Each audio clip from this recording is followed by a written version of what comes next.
اگر عورت کہے کہ میں حائض ہوں یا یہ کہے کہ میں حیض سے پاک ہوں اور وہ غلط بیانی نہ کرتی ہو، اس کی بات قبول کی جائے، لیکن اگر غلط بیان ہو تو اس کی بات قبول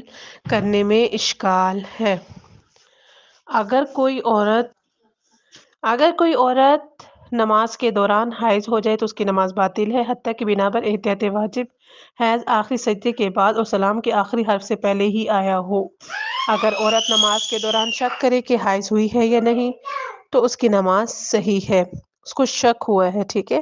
لیکن اگر نماز کے بعد اسے پتہ چلے کہ نماز کے دوران حیض ہو گئی تھی تو جیسے کہ پچھلے مسئلے میں بتایا گیا کہ جو نماز اس نے پڑھی ہے وہ باطل ہے۔